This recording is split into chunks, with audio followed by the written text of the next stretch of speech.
Welcome to the Less is More Education podcast with your host, Steve Flores. And this is episode 17, GC.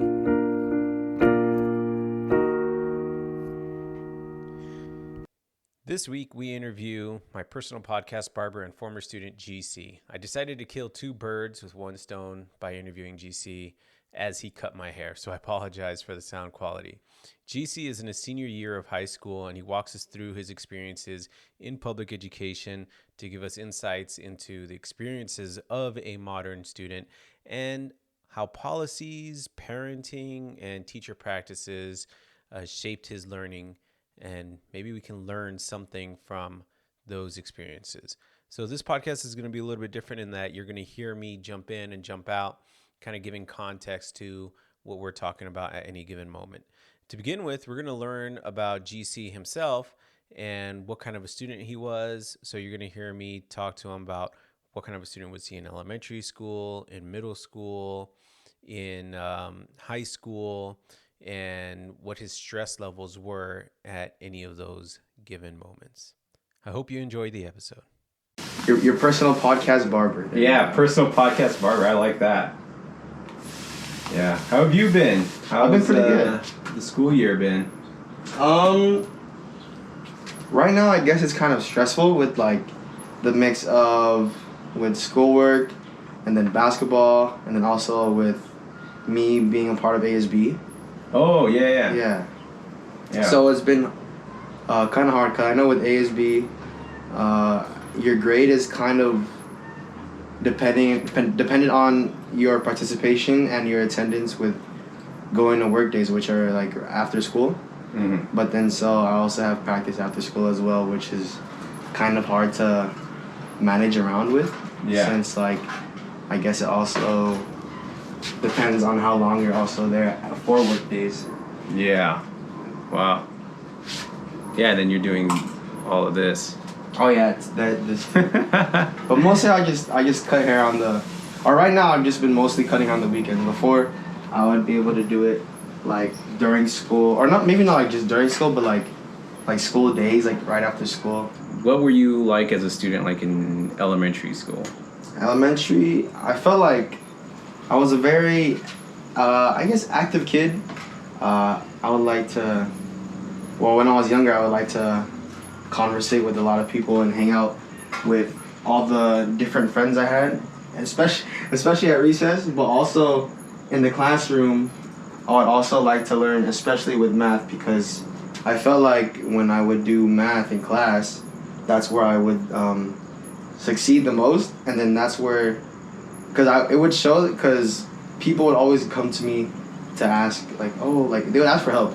Yeah. And then so with the teachers too, sometimes they would like either talk to me, or when they would give me like my report cards, there would be this section talking about like where my skill level is in certain subjects. And then with math, it showed that I think when I was in like 5th grade, my math level was like I think 9th grade. Yeah. And then that really surprised me, and which also boosted me to, I guess, strive to become smarter, because it showed the amount of potential that I had, and with me being that young. Right, yeah. So, were there any differences between going there and going to middle school? Definitely. I'd say, because with elementary, usually you're just with one class the whole, let's say like 6 to 8 hours at school. Mm-hmm. But with middle school, you had to get used to, being in different classes every day. The different teachers you have, the different, not everyone being the same in your class. Mm-hmm. And then also, like, just getting used to walking around, like, rather than just going to, let's say, nutrition, and you come out to the same class. Now we're in high school. How did you feel about high school? Or that transition from middle school to high school? I feel like for me, because when I was going to my freshman year, my parents, they wanted me to go to the high school that my sister went to. And, like, not much of my friends that I grew up with were going to that school, so I guess mostly it was, like, just me being nervous with meeting or trying to make new friends. Yeah. But So what high school did your sister go to? Roland. Oh, okay. Yeah, she went to Roland. But then like me growing up, I was like, oh, I want to go to Roland. But then like that was like way before I met like I guess like my closest friends. Mm-hmm. And then but like when I met them, I was like, oh, like, cause I would always talk to my parents like, oh, I want to go to Roland, blah blah, all that. Mm-hmm. But then when I actually found like friends I really had, I guess, fun hanging out with, I didn't want to go to Roland anymore. Right. Like I felt like when they told me that I was going, like actually go to Roland, my 8th grade year, I was like, oh, like I tried convincing them like so hard to let me go to, I guess, Nogales. Mm-hmm. Because that's where all your friends were going. Yeah, because that's where all my friends were going. Yeah. But then, they made me go to Roland, but then I forgot what convinced them, but after, I guess my freshman year, I transferred to Nogales during the summer. Mm-hmm. So then I guess I was pretty happy with that. But then also kind of sad because with COVID, because that like my freshman year, second semester of that was when that was when COVID started. happened. Yeah. Yeah. So your sophomore year was in. It was quarantine. Was quarantine and at a new school at Nogales. Yeah, but I mean it didn't really feel this like I wouldn't say it felt bad. 'Cause I mean like we were online anyway, so Mm-hmm. it's not like being nervous for going to a new school. It's like doing the same thing because when quarantine first started, we would do like Zoom anyways. Mm-hmm. Because I guess from Roland, I don't know if it was it might be for Nogales too, but for Roland, when it first happened, like when we were finishing out that year, they would do like little Zooms, like certain days. But then the thing was like with grades, they're like your grade can't go below what your grade was. So like with most of the time, or with most of my classes, I had a B or higher. Mm-hmm. So with those, I didn't really care to like show up to the class because I already knew I was in the pass. Oh wow! So like, most of the time, I would only show up to the classes that I had a bad grade in. Because there was a class I think I had a B or like maybe an F. And so, that's the one that you could possibly get up. Yeah. Yeah. So that's the only one I really, I guess, went to for the Zoom classes. Mm-hmm. But then other than that, like with my math and English and all that, I had like those classes I was doing good in. 'Cause I feel like the teachers were really cool. And then, but also with math, I actually really like math. Yeah. So like math, I had like an A+ already, so I didn't really care to show up for the rest. To show up for the Zoom. But I feel like I also kind of regret it too because like the math teacher that I had, he was a really cool guy. Yeah. So then and then I saw that he posted because he would record the Zooms because he would teach lessons. Uh-huh. So then when I saw like the last Zoom, I was watching it, and then like at the end, I skipped to the end, and then I noticed that he was like talking to I guess not talking, but like for the names that he saw in like the Zoom meeting, he would say oh I'm glad I had you in my class, and he would talk about like I guess the favorite things he liked about them. Uh-huh. And I was like kind of sad that I missed that opportunity to hear what he liked about me. And I remember one time I think it was the week or like the day that they announced we were gonna go into quarantine. Uh-huh. He was talking about like how I feel like out of everyone in this period, I feel like the person that I can picture myself or relate myself to is he said my name. He's like, oh yeah, because he just sits there, he's quiet kind of, doesn't really talk that much, he does his work, pays attention, good in class, and all of that. And I was like kind of surprised, but like kind of like it felt good to hear that. So now you're at Nogales, all your classes are online. How did that year go for you? It was new, I feel like that's like something that everyone can relate to with being getting used to like doing online school, especially like for like the younger kids. Yeah. But I thought it was cool because like I feel like most of my friends, including me, I guess, like we would like play games during class. I guess like just have fun, because either way we wouldn't have to turn on our cameras or talk or anything, unless they asked us to. But most of the time we just like stay muted and like just like have our cameras off. So like we would like hop in like a voice call or something, and then just like play our games during class. The policies of not having to not needing your camera to be on. You know, what else? Like, do you feel like there were certain classes that you like to tune into, or was it just like, I'm just gonna hop on a video game for all my classes, or is it like? Oh, sorry. Keep going. Sorry. Yeah, no, go for it. I feel like I'd say one of the classes I liked turning into was my math class, especially in the beginning of the year, because that was before like having the idea to, I guess, play games during class and all of that. But yeah, I'd say especially since like I guess my math teacher too was also like a really cool guy.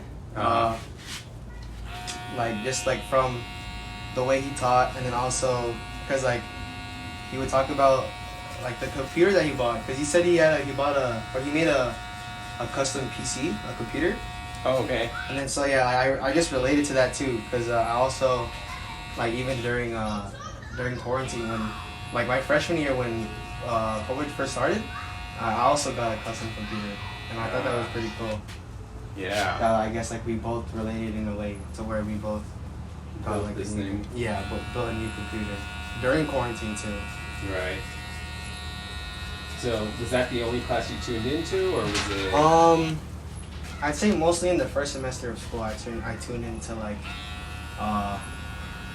every single one of my class. But then once I realized like the things I could have done to like work smarter, not harder, to where I would just like search up the answers on Google or something, like for things either like homework and stuff like that, or like because all teachers would also post recordings of the Zoom. Yeah. So like if you missed something or if you didn't go to that class, you can just like tune back into it and then just watch that video that they posted. Yeah. So I feel like that helped a lot of people, especially me. Mm. Yeah. So was most of your socialization during that time through video games, or would you ever meet in person? I've met a couple people I met a couple new people, I guess, during Zoom. Mm-hmm. Which I thought it was cool like meeting them, you know, especially during that time with not much like physical contact or like seeing people like face to face in person. Yeah. So I thought that was really cool. But I'd say like sometimes I feel like when they first announced that like it was starting to be like okay to go outside of your house and go into the public, me and my friends like we planned like a little day to where we would go to the park and I guess like play basketball and hang out.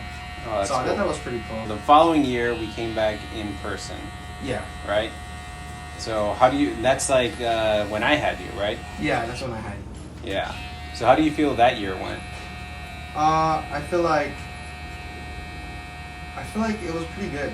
You know, especially for me, like when I transferred schools like over the summer. So I guess that would be technically my first year being at Nogales. Yeah. Like, in person. So I had to like learn my way around the school. Cause I knew like most of my friends they already knew, because they went there beforehand. So I felt like I was like a freshman.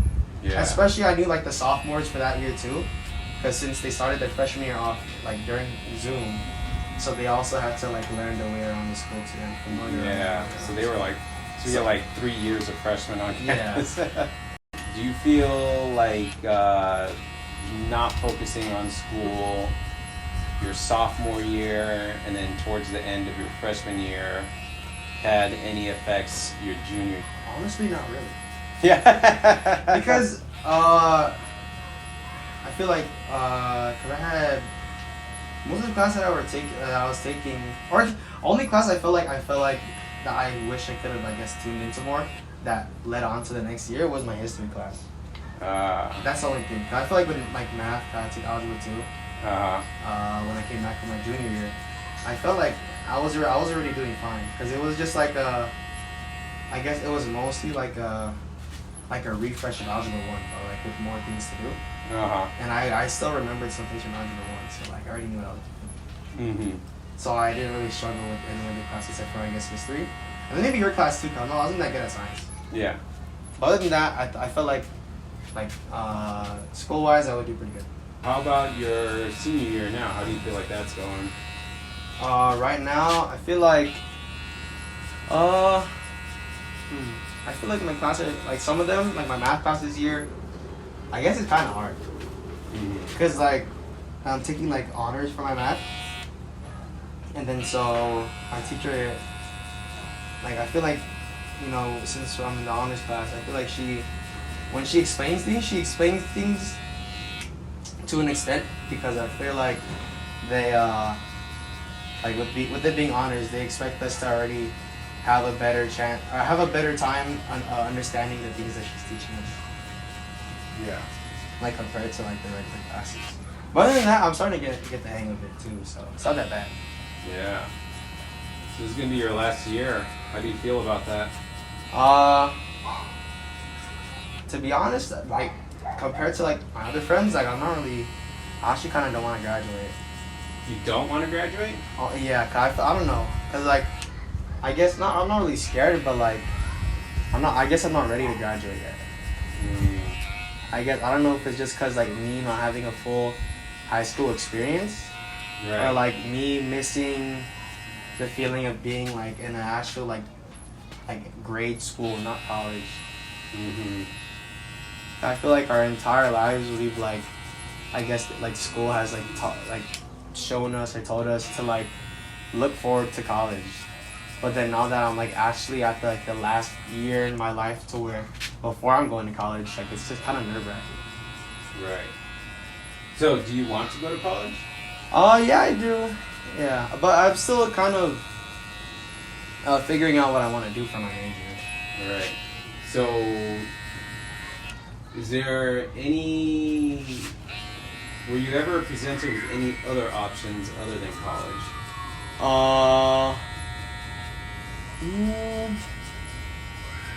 Not really. I mean, like, not until like I started cutting hair, I guess. 'Cause I felt like I could do this as like, kind of like a full-time thing if I don't go to college, but I feel like something I've been looking like, lately I've been like thinking of like going to college for like business. Like just to like be able to like, I don't know, if I want to expand what I'm doing right now.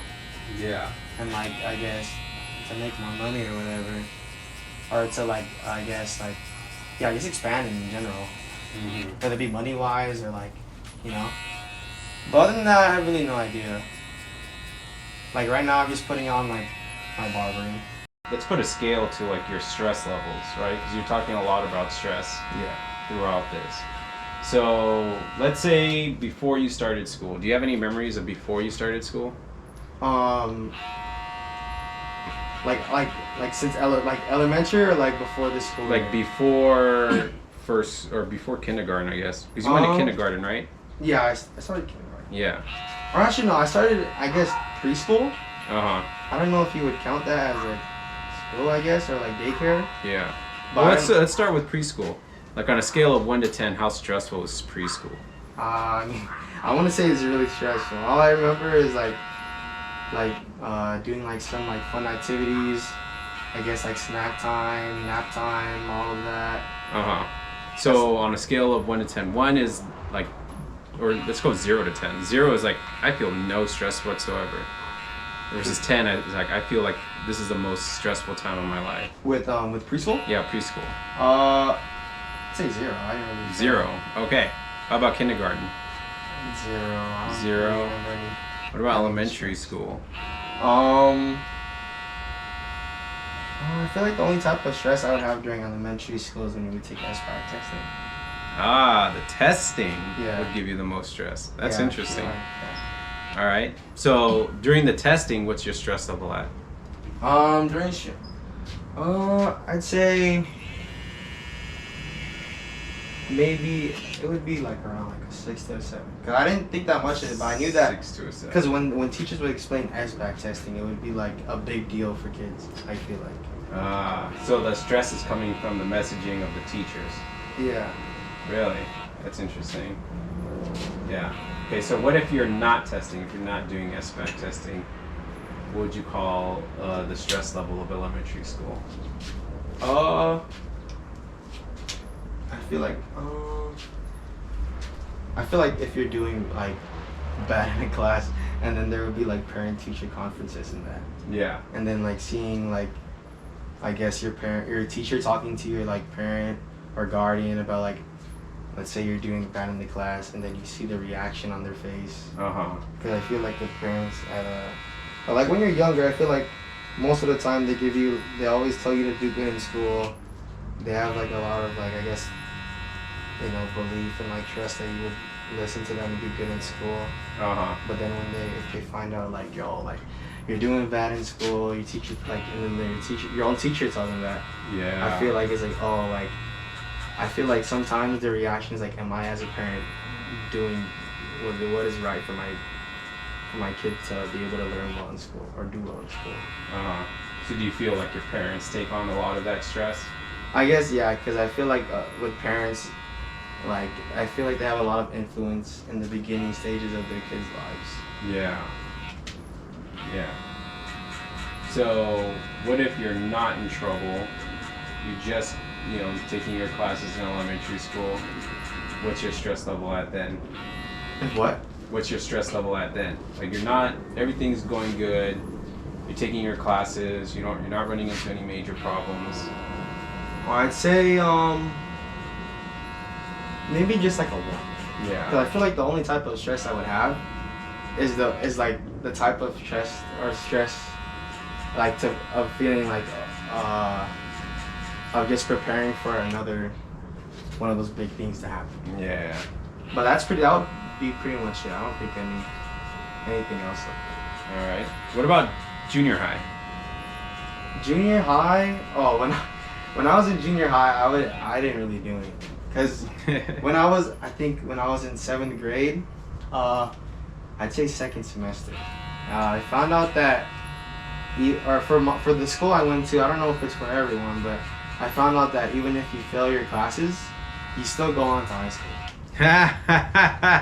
So when I realized that, because I was struggling in the class, and then so when I realized that, I was like, oh, so I guess I don't have to, really do anything if no matter what we go on. Wow. See, like that is really interesting because when I was a teacher, and I would talk to other teachers, we would talk about that all the time. Really? Yeah.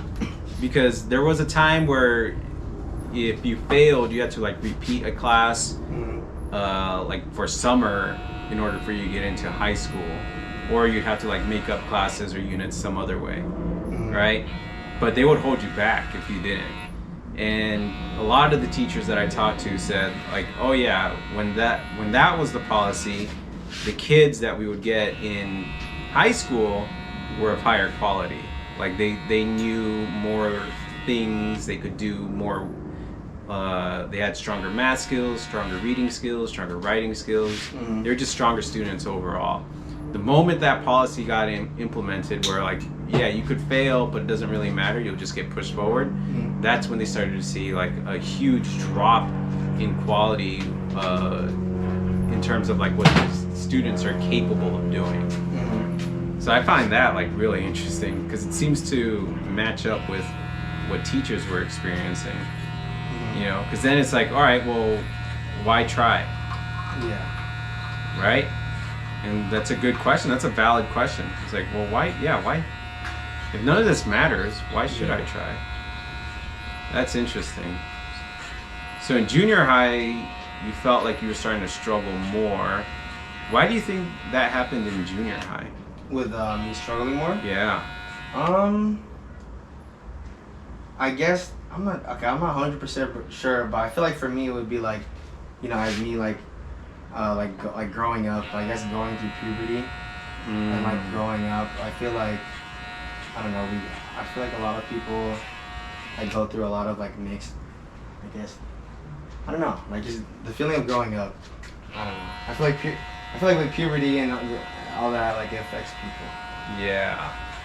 And that was like a difficult time. Yeah. Yeah. That's when I started failing classes too.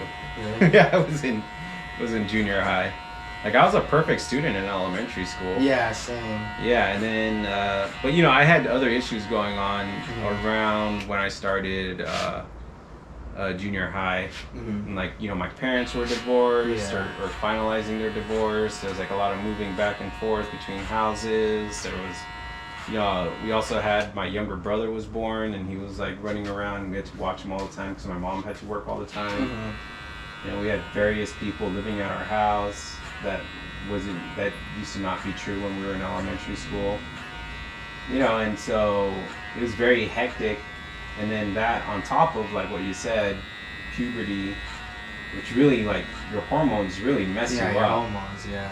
You know, because you know you find yourself you can't focus. You're only thinking about one thing a lot. You're like really that's when you become more aware of oh other people are looking at me, right? Of like, oh, I could be getting judged by my peers. I could be getting, you know, which wasn't a thing when you're in elementary school. Because in elementary school, it's all about, well, let's just have fun, right? Like that's the point of everything. It's just have fun, right? But middle school comes and then it's just everybody's hyper aware of their bodies. Everybody's hyper aware of, you know, of each other, of changes, of all this other stuff, and you know, if there's no strong foundation, then it's, you know, people struggle. Yeah, but that's interesting that you said that once you found out. How did you find out that it wouldn't matter? It was from one of my old 7th grade teachers. Really? I forgot. I think we were talking about, because I think it was like maybe towards the end of the year, and I was asking them like what I could do to bring my grade up because I was like stressing over. I was like, oh, like what if I have to repeat? Like I don't want to repeat. I don't want to be like I left behind my friends, and they just like laid on me like, you know, you don't flunk. Yeah. I was like, oh really? And so I had this all like I guess talk. I was talking to her like for like a while. I was like really surprised. I was like very like shocked in a way. Yeah. So interesting. So what was your stress level in junior high? Like, do you feel like up until you found out that it was kind of high? Kind of, yeah. Right, and then. But then when I found out about that, I guess it affected me to like, oh, I didn't really care if I did my assignments anymore. Wow. But then like next year, like in 8th grade, like in the beginning I would do my assignments. But then as like time went on, I started to like dive down on like me doing my assignments. Right. So if you aren't doing your assignments, what are you doing in that place? Is it just more hanging out? Mostly just hanging out. I feel like just hanging out. I guess just mostly hanging out, like just chilling, not really doing much. I feel like in middle school, like I feel like when I would go to school, the only time I would like look forward to is like lunch, because we were able to, I guess, go on the playground and like either play, like the field would be open, we would play either football or like the basketball courts, play basketball. Yeah, that's cool.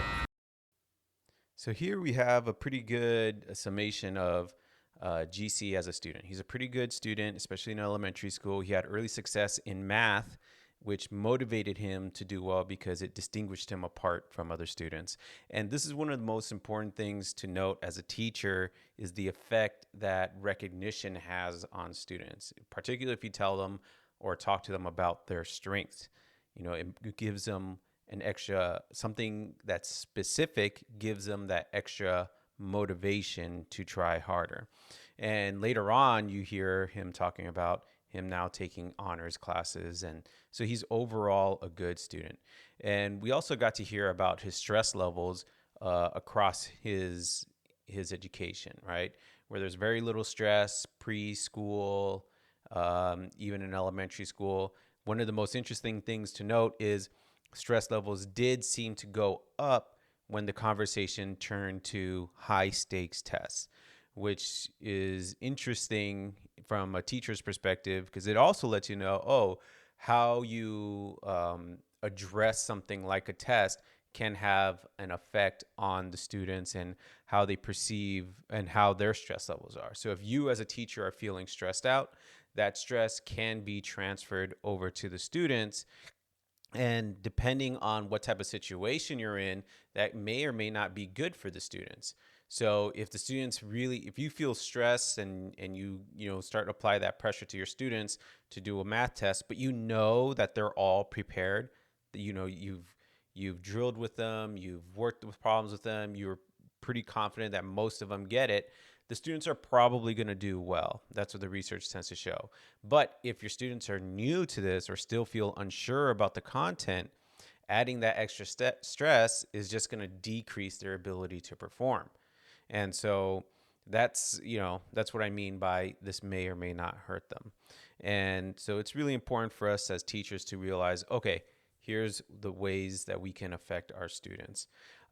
We also hear that pressure comes from his parents or the view of his parents on him. He didn't like that situation of being put into an elementary school situation or any situation where the teacher is telling his parents like, oh, like this is where he's deficient or this is where he's struggling. That adds a lot of stress to him. And again, that may be a motivating factor. It may not be. It depends on the student. It really does. And this is what makes teaching so complicated is, each student, you can perform the same action with two different students and you'll get vastly different results. The other thing that I wanted to note were how policies affect GC. And you got to keep in mind, put this in the context that GC is actually a pretty good student. He wants to do well. He wants to please his parents and his teachers. But nevertheless, certain policies will have a dramatic effect on how he views school and how he performs in school. Well, the first policy that he talks about or the first policy that starts to affect him occurs in middle school, where he starts to hear that he can't fail his classes, right? Like even if he fails, he's still going to get pushed forward. And that was a demotivator for him. And this is a good student that we're talking about. Once he found out, oh, like none of this really matters. It doesn't matter if I pass my classes or not. His stress level went down, but so did his motivation go down. And that's something that we need to keep into account. And I understand where it comes from. It comes from a place of compassion. Oh, we want to be compassionate towards the student. We want him to succeed. We don't want them to have this added stress where he's not going to be able to perform or it's going to affect his self-confidence. But that same policy wound up demotivating him. The second policy that we're going to take a look at is during the initial lockdown. So we locked down in March. I remember this distinctly. March 13th was our last day. And then from there on out for the rest of the semester until early June, we were all teaching from home. We all had to transition, and it was a tough time. Now, one of the policies that occurred within my school district was that your grades couldn't go below what it was at the time of the lockdown. And this caused all sorts of problems from a teacher's perspective, and so what wound up happening is that wound up demotivating him as well. And he said, well, if I have an A, and it kind of makes sense, like logically it makes sense. And this is like the thing about people is that we take the path of least resistance. So if in 4 of my classes I have A's or B's, but I have this one class that maybe is a C or D, I'm going to stick around and pay attention to this class and try to get my grade up in this class. I'm going to ignore my other classes because the policy is the grade isn't going to go down. So what's the point of me even trying there? And again, I understand that it's coming from a place of compassion of like, oh, well, we shouldn't hold these things against these kids because, this is a tough situation. It's a tough situation for everyone. They should maintain their grades.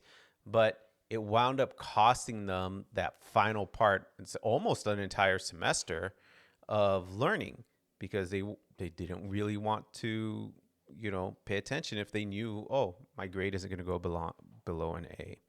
And again, I have to remind you guys, this is GC. He's a very highly motivated student and a good student overall. And he was never disruptive or anything like that in class. He was always very respectful. And again, he wanted to please his parents. He wanted to please the people around him.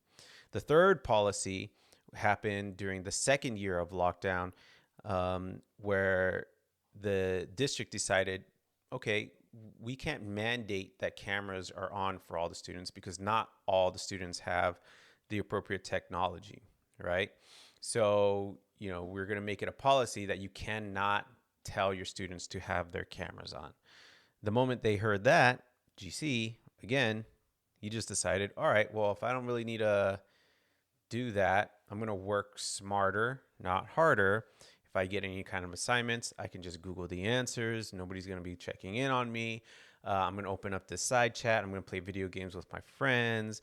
And he just began to goof off, and he started to do okay in his classes because, again, Google was always available. It was always an option for him to just look up any answers that he wanted to, and that got him by. And again, that's the path of least resistance. Yes, that makes sense. If you are already stressed out by this whole situation, you're going to look for ways of reducing your stress. And one of the ways could be, all right, I'm just going to play video games. I'm going to tune out of this particular situation that I'm in right now. And finally, one of the things that to note is when I asked him, did this have any effect in your future classes? He said, for the most part, no, because if it was most of my other classes that were continuations, like Algebra 2 was a continuation of Algebra 1, they did a review. So I didn't really feel like I missed out that much. And in other classes, it's just new content. So it's not what happened the previous year is going to affect them that year. The only class where that wasn't true was in history class, where you felt like, oh, I'm missing a huge chunk of material that I needed to know for this next class. The one thing that I found interesting about that whole situation was there was a time where he felt kind of bad about not attending classes. I think this happened during the previous year, where he was getting acknowledgement from his math teacher. And then they went on lockdown, and then he checked out of that class because he was doing well in that class. But then he checked back in on the very last day, and he saw that all these other students were getting shout outs, and they were all the students that hung about and hung on and actually participated despite the lockdowns. And when his name wasn't called to be acknowledged, he felt kind of bad about that. And that I found really interesting because that speaks to like kind of the character of him. And I feel like most of my students that I had, in that they really do still care about what their teachers think of them, even if they go off and do things that may make it seem like they don't care, like checking out of a class because you already have an A in it. No, that student still cares about your opinion of him or her. And so we, need to understand that. Next, what we're going to do is we're going to take a listen at a few clips on specific teaching practices and preferences to GC. And each one of these questions I kind of get out of research or other readings that I'm doing on education, on pedagogy, and seeing like, all right, like what does he prefer? What does he not like? What experiences in the actual classroom would be most beneficial to him? And here we go. I had like an interview earlier with a teacher who's actually, their kids are in high school right now. And she was talking about feeling frustrated because she would go like, all right, her students would show her, or her kids would show her their work, and she'd help them out because she used to be a science teacher for 20 years. And then she was like, yeah, like what's weird is like, for some teachers, like it's not just that they want them to do it their way. It's like if the kids experiment and try out a different way, then they wind up getting punished, right? So she was talking about like a math example of where the kids have to highlight blocks to represent like 2 times 9. Yeah. And then her kids did it like 9 times 2. It's the same answer, right? You're still going to get 18 or whatever. But the kid wound up getting 0 points for doing it the other way as opposed to doing it the way that the teacher wanted, right? And so, like, I'm curious as to, like how often does that happen? Like, from you, like, you're the student, Yeah. right? Like, how often is it that teachers will take, like, that approach of, oh, that's good that you found your own way, but I want you to do it this way, versus, no, you got to do it my way, versus, so long as you get the right answer, it's correct? For me, that has only happened, like, I would say a certain amount of times in my life. I didn't really experience it that much, but when I actually experienced it myself, it kind of throws me off because, like what would be the point of me learning something from another teacher when I can't use it with another teacher? Right. Yeah, that's a good point. Yeah. All right. So when that happens, does that feel demotivating? In some ways, but it can also, I feel like it can also inspire people or maybe myself to also work hard to where I can see different ways of solving things. Right. Yeah. You think it depends on the student though as well? Yes, because I feel like some students, like some of my friends, or maybe even myself too, like I struggle with learning certain ways. So I feel like if a student were to learn different ways, it would be better for them. It would benefit them better because they have learned multiple ways to solve issues rather than just one, which that one could also give them a hard time with learning things. Right. So it's like having multiple tools to work with. Do you feel like you've had a mix of teachers in terms of like the teacher ability? Like, have you had bad teachers, good teachers, and like okay teachers? I feel like most of the time I've had like pretty good teachers that I've been glad to be taught by, because I feel like the way that they've explained things to be, it just like clicked for me. Like it made like pretty good sense for me. But I feel like I've also experienced some teachers that, like, when they would explain things, it would either be too complicated, or when they would explain it, it wouldn't really help with what we're trying to answer. Right. Yeah. So for the most part, you would say that you've had pretty good teachers. Yeah. Yeah. Right. With like bad teachers, teachers that are kind of rigid, can only teach in one way. Yeah. Or like the minority. Oh, that's good. What types of classes do you enjoy the most? Like, is it classes that have a lot of structure, where they say like, all right, you got to do something in this way and then you practice it? Or do you enjoy more like open-ended classes where it's like, all right, here's like a topic, explore it any way that you want to or you need to? Like, what kind of classes do you feel like you get the most out of? I feel like that the last one that you were saying, to where I'm able to explore it and then I guess learn it in my own way, because I guess with some teachers, they want you to do all this research, all these notes. I'm not saying that's bad, but like I feel like there could be easier ways with learning things, because like with that one saying, it's like work smarter, not harder. Right. Because I feel like if you work smarter, like you find easier ways to solve some things. But when you work harder, I feel like sometimes you do a lot of work, but then in the end it doesn't really help you, because let's say like you're studying for a test and then you do all this work, like all this studying, all these notes, but then you don't really remember it during the test. Right. Let's say you do like like what I said, like work smarter, not harder. You do easier things that you think help you remember things better, and like it helps you better in the long run with like tests and stuff. Right, so you like more freer, Yeah. open-ended type work. Do you feel like you do better in groups or like by yourself? Like let's say you're doing classwork. I feel like in groups it would be better.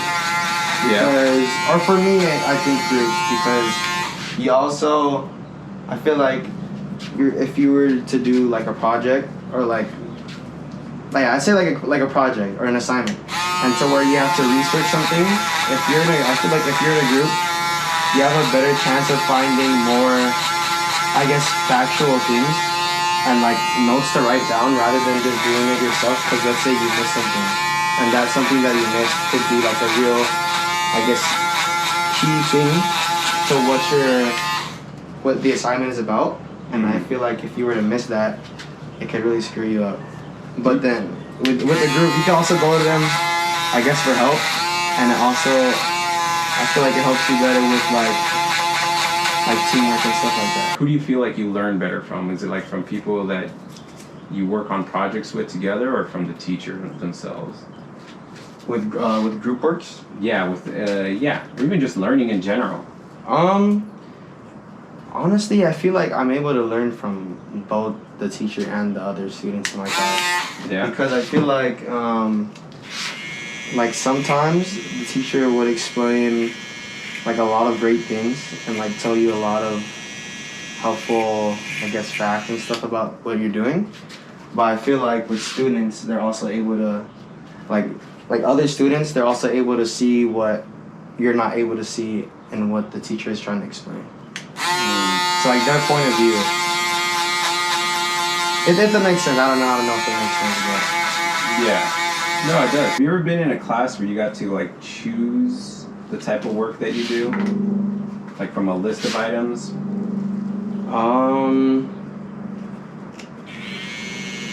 That I could only choose one, or like, what do you mean? Like let's say that a teacher says, all right, we have to learn this stuff. And there's 10 different things you could do to learn this, right?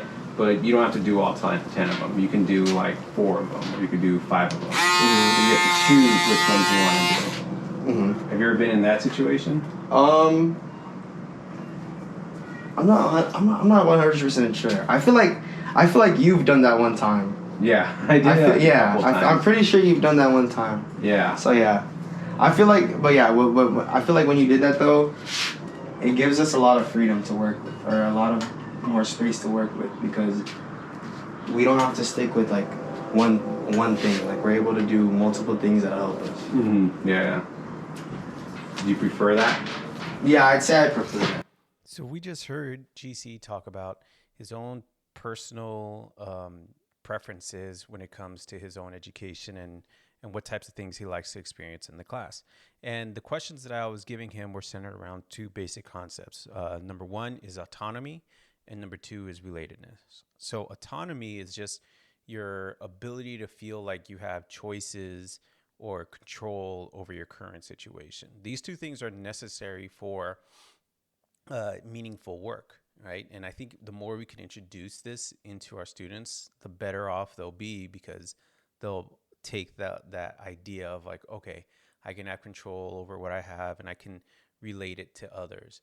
And that's really important for them, like just as life skills in general. So autonomy, you feel like you are in control.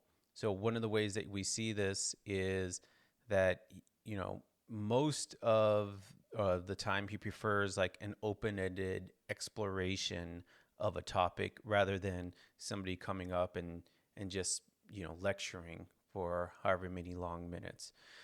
The open-ended lectures or open-ended explorations are nice because you present a problem or maybe something that the student doesn't think about, and you posit it kind of like as a question, and then they get to choose how they're going to explore. It kind of depends, because I feel like if it were me, I would definitely take it, I guess, experiment if you're in science class, and that maybe sophomore year. Maybe sophomore year. Because I feel like, or just based on how my high school does it, with like junior year. You know, you can apply to, or you can sign up to join IB. And I know that IB is like a hard thing. You know, it's like taking college course classes and all of that. Yeah. And I know that with, I guess like with just being like a junior, like being 2 years away from college, I feel like that can be hard for some people because they're not really used to it. They're going from high school, barely being a sophomore, I guess the following year already starting to do almost college level classes. Yeah. And they're only like 15. And so like, I feel like that could be a hard thing for people to do. They just learned, and then they try to extend that information or use that information to solve a problem.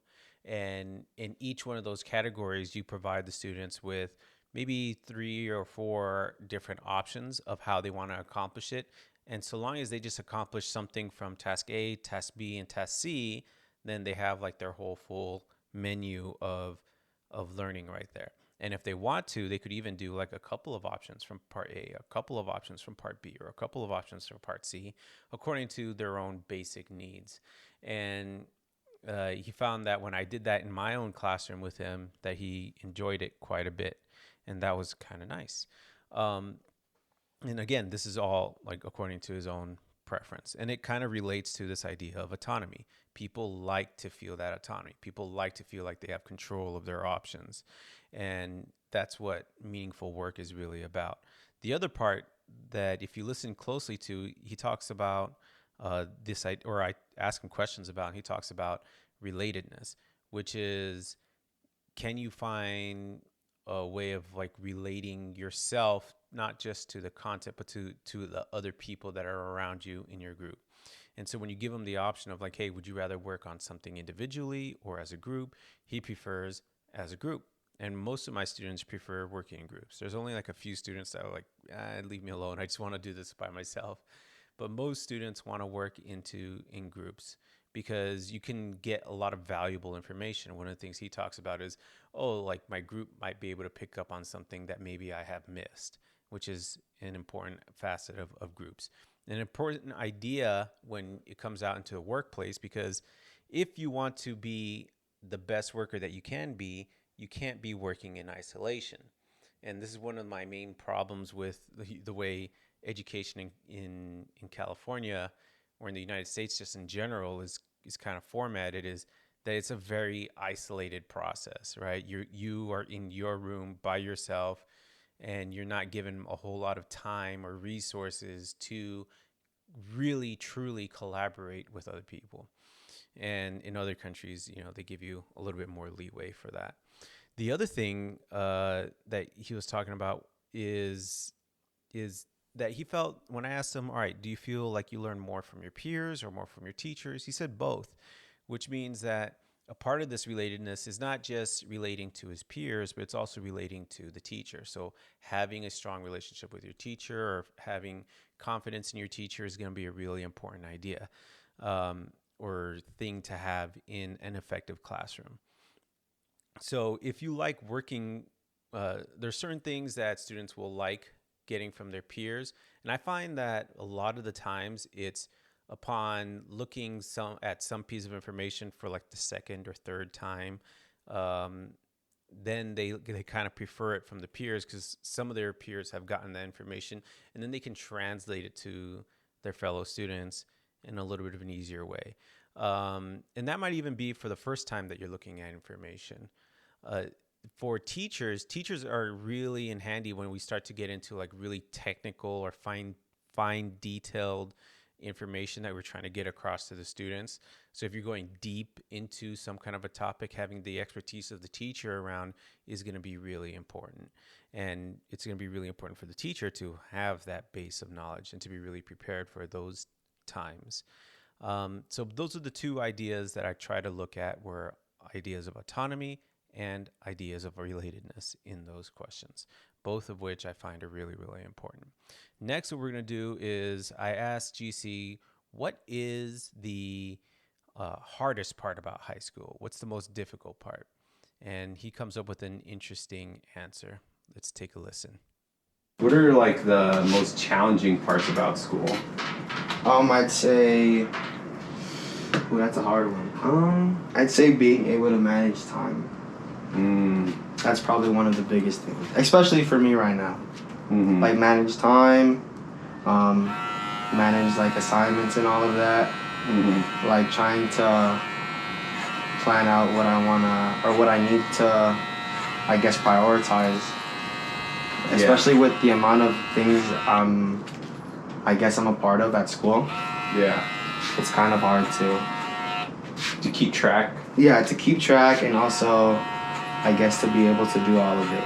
Yeah, makes sense. So do you think, so that's all called like life management skills? Yeah. Right? Would you take a class on life management skills? I feel like maybe later on. I don't know about right now, but I feel like once I get older and I see that I'm really struggling with it, I feel like I would be the type of person to take on or to. What if it was like an elective that you would take for school? I feel like I would take it. Like when do you think you would take it? Would you prefer taking an elective like that as a freshman, sophomore? I feel like junior, in middle school, in elementary school.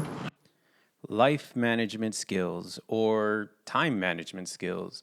This is one of the parts that I find is really, really missing in the curriculum of modern education is being able to handle not just like your schoolwork, but whatever personal responsibilities that you might have or whatever familial responsibilities you might have, or even managing your own hobbies or what are the things that you want to do, your free time and all that.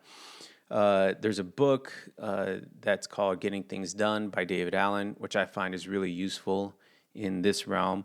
And I think this is something that should be started like in elementary school in small ways and then continued on all the way through high school, because life management skills is not where else are they going to get these skills?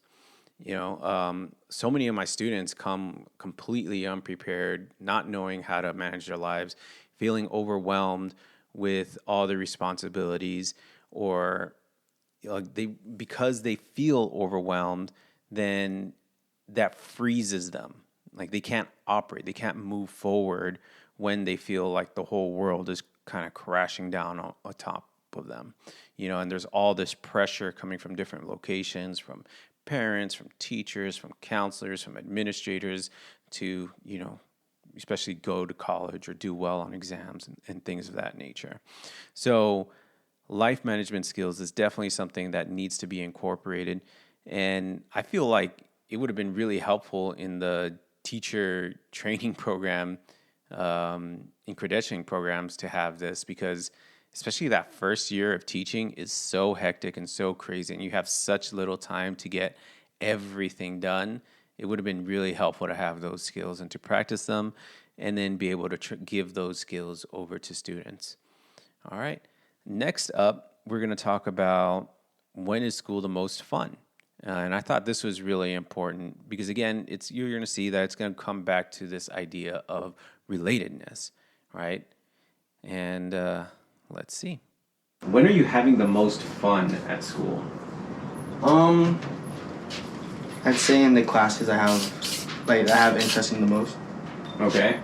That and then I guess the classes I have the most interest. So it wouldn't be in sports. It wouldn't. Oh be yeah. Sports too. Yeah. It wouldn't be like doing your breaks. My breaks too. Yeah. But if we're talking like actual I guess like class wise, like school wise, like no. I'm talking about like just what part of the day are you looking forward to the most? I guess. Like, is it lunch? Is it I guess basketball practice? Mostly like being able to hang out and like see my friends. Seeing your friends. Yeah. Okay, so that happens mostly when like at lunch, before school, during nutrition, after school. Nutrition and lunch. Nutrition and lunch. Yeah. Okay, so those are the. Why do you enjoy those times the most?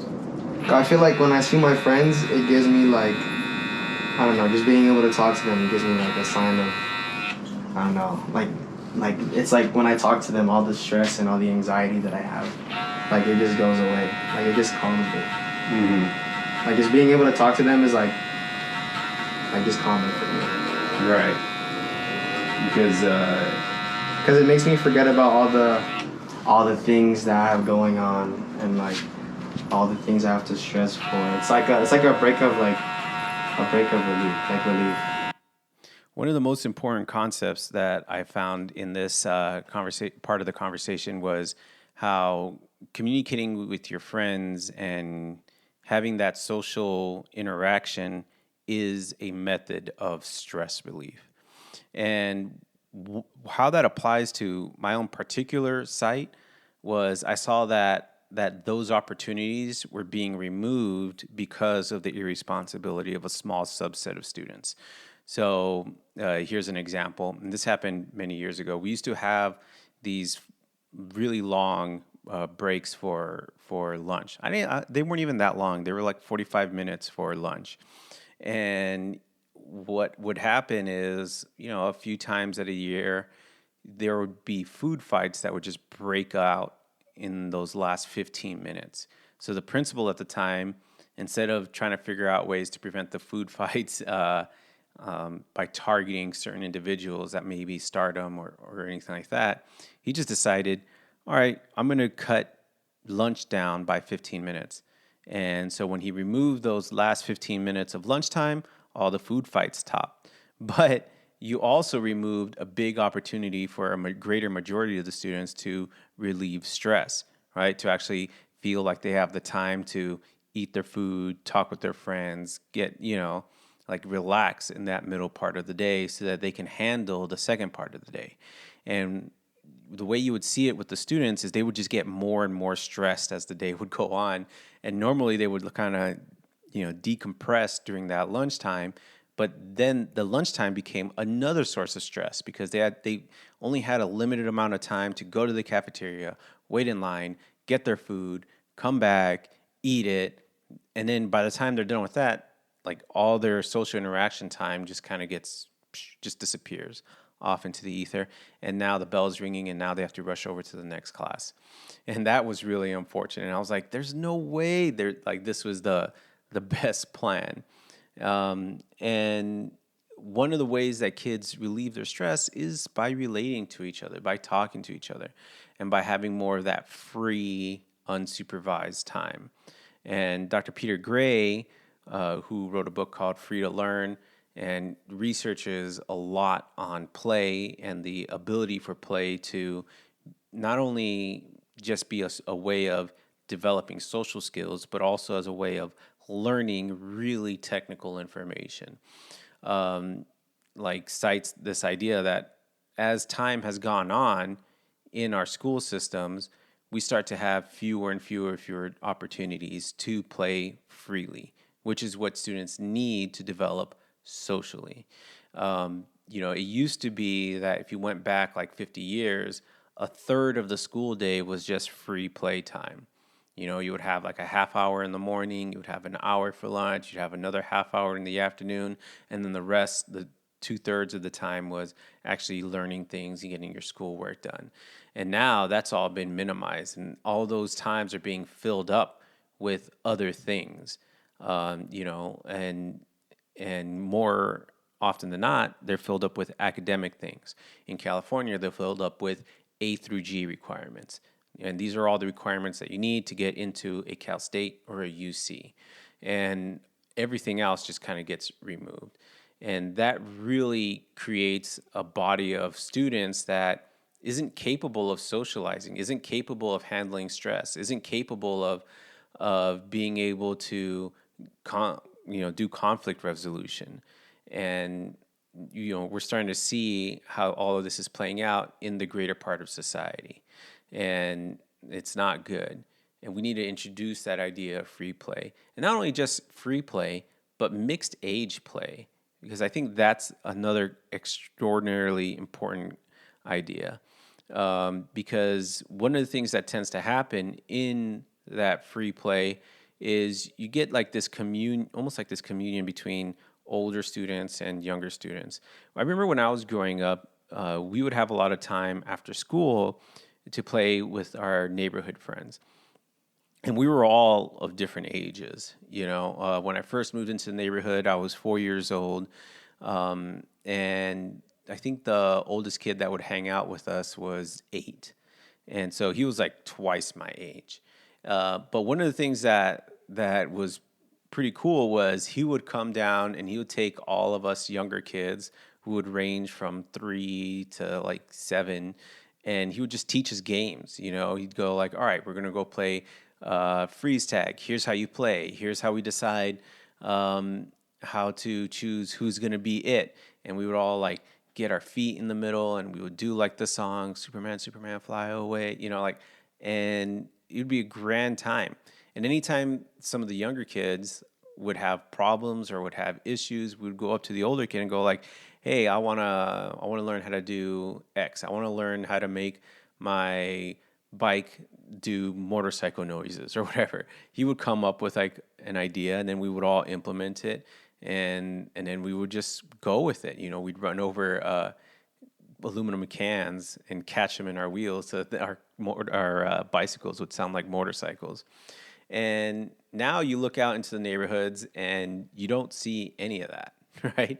There's almost like a stigma against mixing children of different ages, especially those ages where it's like in that 3 to 4 year like gap difference.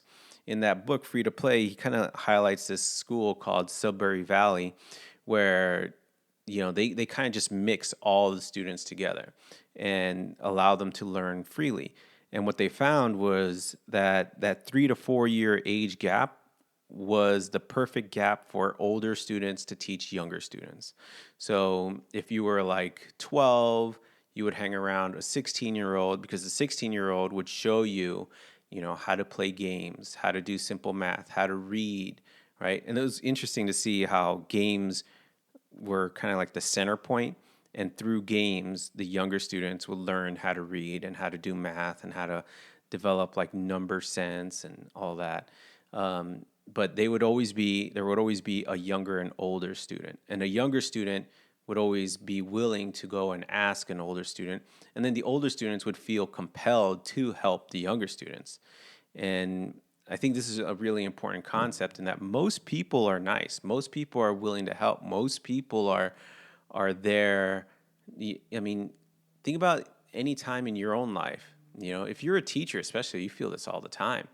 The opportunity to help out a student, right? Especially when it's like has to do with things that are outside of the classroom. That maybe they're going through something emotionally. Maybe they're going through something, at home that is like disturbing them, and you walk them through and you talk to them, and maybe you even give them resources and help them find a counselor to talk to and help out these young people. That makes you feel so good inside. That was my favorite part of the job. I really loved that part of the job. And, we're denying that experience to our students by not mixing them in these age groups, right? We're denying them opportunities to be leaders. We're denying them opportunities to be able to teach, right? And to learn, and to be willing to ask questions, and to be willing to ask older people for help, and that cooperation. We're denying them ability to cooperate, right? And that's really important, especially really important when it comes to mixed age groups. So, in conclusion, this has been my podcast my interview, my podcast barber, GC. It was great to see him again, and I think I'm going to go to him for all my future haircuts, and maybe I'll be recommending some others there as well. And finally, in conclusion, I wanted to say, again, here's some great books to read. Free to Learn, Peter Gray, right? I think everyone should read that. Getting Things Done by David Allen. Everyone should read that. If you would like to help me on my journey, the best thing you can do is recommend the podcast to your friends, to your family, or to anyone that has anything to do with education. Maybe a parent that has their kids going into public schools. Maybe a teacher, maybe a counselor, whoever. And I'm also looking for stories from you guys. And the big question is, what experience in school stuck with you the most? And you can email me at lessismore.education@skiff.com. Skiff is spelled Skiff. You can also find me on Instagram at lessismore.education, on Twitter, lessismore, EDUC1. My website is lessismore.education. The YouTube link is going to be provided below. And if you think you like this enough to keep it going, you can also support me on Patreon at www.patreon.com/lessismoreeducation. Thank you so much for listening, and I'll talk to you guys next week.